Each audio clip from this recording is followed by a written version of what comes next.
दुर्वा भगवान विष्णु को चढ़े, दुर्वा गणेश जी को चढ़े, दुर्वा शिव जी को चढ़े, दुर्वा ब्रह्मा को चढ़े, दुर्वा इंद्र को चढ़े, दुर्वा पितरों को चढ़े। कितना सुंदर कहा है। जिसके घर में पितृदोष प्रबल होता है, बहुत प्रबल पितृदोष है, तो उसके घर के जहां पानी का मटका रखा था, पितृदोष मालूम है ना, पितृदोष का लक्षण क्या होता है? 1 रुपए कमाओ, 1.25 रुपए खर्च हो, समझ लेना पितृदोष है। रात्रि को सो गए तुम, बड़े चक नींद आ गई तुमको, बहुत प्रेम से सो गए, सोने के 1.5 घंटे या 2 घंटे बाद तुम्हारी नींद खुल जाए और कम से कम आधे घंटे तक तुमको भूख लग रही हो, समझ लेना पितृदोष है। सोकर उठने के बाद में जैसे ही 1-2 घंटे की नींद हो गई और अचानक नींद खुल गई और तुम्हें भूख लग रही है,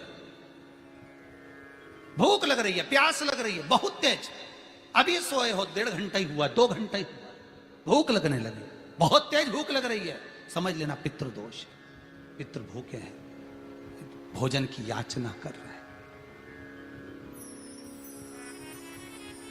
भोजन की याचना। सोने के बाद तत्काल नींद खुले 2 घंटे के बाद भूख लगे, उसका भी एक समय बताया है महाराज ब्रह्मवर्ता पुराण के अंतर्गत कि रात्रि को सोने के बाद में 1 घंटे की नींद हो जाए और उसके बाद में 2 घंटे के अंदर वापिस नींद खुल जाए और भूख लगने लगे तो समझ लो पितृ भूखे हैं, भोजन मांग रहे, अन्न मांग रहे, पितृदोष है।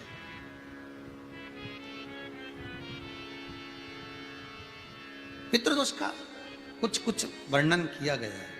घर में एक पात्र के चक्कर में, एक बेडशीट के चक्कर में, एक सामान के चक्कर में विवाद हो रहा है तो समझ लो पितृदोष है। 1 रुपया कमाया 1.25 खर्च हो रहा है, पितृदोष है। घर में एक बीमार, दूसरा फिर बीमार हो गया, तीसरा फिर बीमार हो गया, एक ठीक हुआ, एक बीमार हुआ, पितृदोष है। पितृदोष का भाव तो उसके लिए करना क्या है? शिव महापुराण की कथा कहती है सुंदर, गणेश जी का चरित्र वर्णन करता है स्कंद पुराण कहती है, विष्णु पुराण कहती है कि दुर्वा 21 दुर्वा की गांठ बनाकर, 7 गांठ 21 दुर्वा की बनाकर जो अपने पितरों का मटका, मटका मतलब परिंडा, हंडा, जो भी पानी का भरते हो, उसके नजदीक में मात्र एक कटोरी में चावल रखकर उसमें अगर दुर्वा रख देता है तो मात्र 5 या 7 दिन में पितृदोष समाप्त होना प्रारंभ हो जाता है। उसके घर में लक्ष्मी की वृद्धि होने लगती है, सुख शांति अपने आप आने लगती है, उसका क्लेश समाप्त हो जाता है। दुर्वा में वो गुण है जो पितृ भी उसका भाग अमृत तत्व प्राप्त करना चाहते, अमृत देना।